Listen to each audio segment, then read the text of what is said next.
নমস্কার, দা বাংলা বাইলাইনে আপনাদের স্বাগত। এই মুহূর্তে ওয়েদার আপডেট নিয়ে হাজির হলাম। এই মুহূর্তে দক্ষিণবঙ্গ এবং উত্তরবঙ্গ জুড়ে কিন্তু একটা ঝড় বৃষ্টির মরশুম চলছে এবং তার মধ্যেই আপনারা জানেন যে রীতিমতন সতর্কতা জারি করা হয়েছে। শুধু সতর্কতা বললে ভুল হবে, লাল সতর্কতা জারি করা হয়েছে দু প্রান্তেই, অর্থাৎ উত্তরবঙ্গেও দক্ষিণবঙ্গেও। নাগাড়ে বৃষ্টি চলছে বাংলাদেশে। উত্তর পূর্ব ভারতের অবস্থাও খুব একটা ভালো নয় এই মুহূর্তে, যেটা আমাদের সামনে রয়েছে। ভারতের মানচিত্রটা আপনাদেরকে দেখাই, যেমনটা প্রত্যেকদিন দেখাই। প্রথমে আপনাদেরকে নিয়ে যাব স্যাটেলাইট ইমেজে, অর্থাৎ উপগ্রহ চিত্রে। উপগ্রহ চিত্রে আপনারা বুঝতেই পারছেন যে গোটা ভারতবর্ষের পূর্ব দিকটা জুড়েই কিন্তু একটা মেঘের আনাগোনা, বেশ ভালো মতন সেখানে ঝড় বৃষ্টি হচ্ছে, সম্ভাবনাও থাকছে। এবং অধিকাংশ জেলাতেই কলকাতা এবং কলকাতা পার্শ্ববর্তী অঞ্চলের পাশাপাশি রাজ্যের পাশে যে লাগোয়া যে অন্যান্য রাজ্যগুলো রয়েছে, বিহার, তার সঙ্গে ওড়িশা, সেই সকল জায়গাতেই বজ্রপাত হচ্ছে, সেটা আপনারা এই মুহূর্তে দেখতে পাচ্ছেন। দেখুন, সব জায়গাতেই বজ্রপাতের একটা সম্ভাবনা যেরকম আগে থেকেই বলা হয়েছিল ঠিক তেমনই চলছে এবং গোটা দক্ষিণবঙ্গটাই কিন্তু মেঘে ঢাকা। উত্তরবঙ্গের অবস্থাও খুব একটা ভালো নয়। পাহাড়ি এলাকাগুলোতে ধস নামতে পারে, তেমনটাও পূর্বাভাস দেওয়া হয়েছে আলিপুর আবহাওয়া দপ্তরের তরফে। সব মিলিয়ে এখন এরকমই পরিস্থিতি গোটা পশ্চিমবঙ্গে। পাশাপাশি আপনাদেরকে এবার একটু দেখাবো এই মুহূর্তে হাওয়াটা কিরকম, হাওয়া চলবে, কোন দিক থেকে হাওয়া চলবে এবং তার গতিবেগ কতটা থাকবে সেটাও আপনাদেরকে বলে দেবো। 28 তারিখের আবহাওয়া আপনাদেরকে বলছি। 28 তারিখের দিকে যত আমরা এগোচ্ছি তত দেখছি যে হাওয়ার গতিবেগ কিন্তু উত্তর এবং উত্তর উত্তর পূর্ব এমন ভাবেই কিন্তু এই হাওয়ার মুভমেন্টটা বজায় থাকবে আগামী 24 থেকে 48 ঘন্টার জন্য। তেমন একটা হাওয়ার গতিবেগ সাংঘাতিক যে হবে সেরকমটা নয়। সেই রকম ঝড় ঝাপটা বৃষ্টি থাকলেও তার হাওয়ার গতিবেগের তেমন প্রভাব পড়বে না, তবে বৃষ্টিপাতটা কিন্তু চলবে, যেমনটা জানিয়ে দিয়েছে আলিপুর আবহাওয়া দপ্তর। তাপমাত্রার দিক থেকে যদি একটু আপনাদেরকে বলি, তাপমাত্রার ক্ষেত্র মোটামুটি যে যেমন তাপমাত্রা লক্ষ্য করা যায় সেরকমই থাকবে, তবে তাপমাত্রা অনেকটাই কমেছে। যেসব জায়গাতে প্রায় 36 ডিগ্রি 37 ডিগ্রি সেলসিয়াস হওয়ার কথা ছিল সেগুলো কিন্তু আর হচ্ছে না। ফলে উত্তরবঙ্গ যেরকম তাপমাত্রা কমেছে 23 ডিগ্রি 18 ডিগ্রি দেখতে পাচ্ছেন, দক্ষিণবঙ্গের ক্ষেত্রেও সেটা প্রযোজ্য।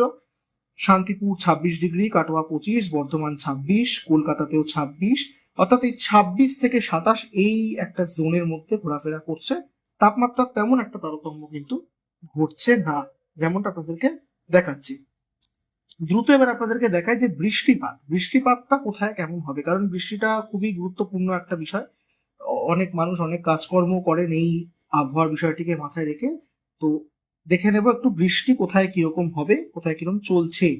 28 তারিখের তাপমাত্রা আপনাদেরকে দেখালাম, এবার বৃষ্টিটা দেখাই। 28 তারিখ যদি সকালবেলা সকাল 7টা থেকে যদি আপনাদেরকে দেখাই, তাহলে কিন্তু উত্তরবঙ্গের দিকে নজর রাখলে উত্তর পূর্ব দিক থেকে একটা বড়সড় মেঘ আসবে এবং সেইটা গোটা বিহারের একটা অঞ্চল এবং পশ্চিমবঙ্গের অঞ্চল ঢেকে দেবে। আপনাদেরকে আরেকবার সেটা দেখাবো, একটু জুম আউট করে দিলাম। এই হচ্ছে আমাদের বাংলার মানচিত্র। সেই আপনারা দেখতে পাচ্ছেন যে উত্তর পূর্ব দিক থেকে একটা মেঘ আসছে, সেই মেঘটা এসে কিন্তু মিশে যাচ্ছে পশ্চিম ভারতের সঙ্গে যে নিম্নচাপ তৈরি হয়েছে সেটা। ফলে 28 তারিখ গোটা দিনটাই বৃষ্টিপাত হওয়ার সম্ভাবনা থাকছে।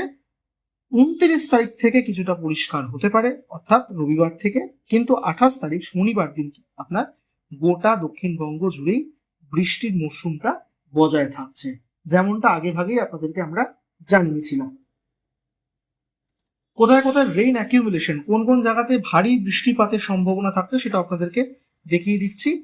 28 তারিখ থেকে 29 তারিখ, অর্থাৎ এই যে 12 ঘন্টা সময়, 28 তারিখ সন্ধ্যে 6টা থেকে 29 তারিখ সকাল 6টা পর্যন্ত, সেই সময়টায় খুব একটা কিন্তু মেঘের আনাগোনা থাকবে না বা খুব একটা বৃষ্টিপাত একটা জায়গাতেই হবে না স্থায়ী। কিন্তু যতক্ষণ না 28 তারিখের রাত হচ্ছে ততক্ষণ পর্যন্ত ভালো মতন তার এফেক্টটা রয়ে গিয়েছে গোটা পশ্চিমবঙ্গের উপরে।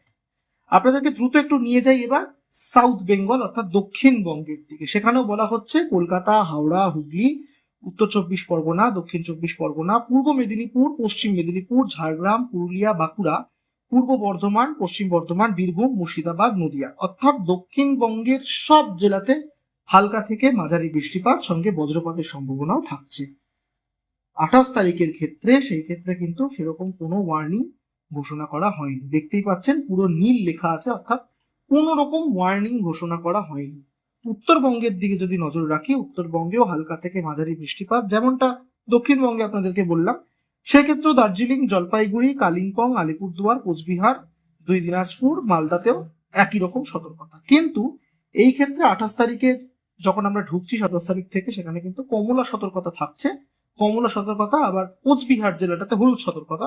তারপর কোনো রকম সতর্কতা আর দেওয়া নেই কোনো জেলাতেই। শুধুমাত্র 27 তারিখের শেষ সময়টাতে কোচবিহারে হলুদ সতর্কতা, আলিপুরদুয়ার, কালিম্পং, জলপাইগুড়ি, দার্জিলিং এই অঞ্চলগুলোতে অর্থাৎ এই জেলাগুলোতে কমলা সতর্কতা থেকে আস্তে আস্তে সতর্কতাটা কেটে দেওয়া হবে হাওয়া অফিসের তরফ। তবে সব মিলিয়ে এই মুহূর্তে যদি আপনাদেরকে বলি, আগামীকাল কিছুটা মেঘলা থাকবে, বৃষ্টিপাতও চলবে, সেরকম নয়, আজকে যতটা হবে ততটা নয়। তবে ধীরে ধীরে এই মেঘ কেটে যাবে এবং আকাশ পরিষ্কার হওয়ার সম্ভাবনা রয়েছে। আবার পরবর্তীকালে কোনো ঘূর্ণিঝড় আসবে নাকি সেই দিকে আমরা নজর রাখবো। আবহাওয়া সংক্রান্ত যাবতীয় খবরাখবরের জন্য আপনাদের চোখ থাক দ্য বাংলা বাইলাইনের পর্দায়।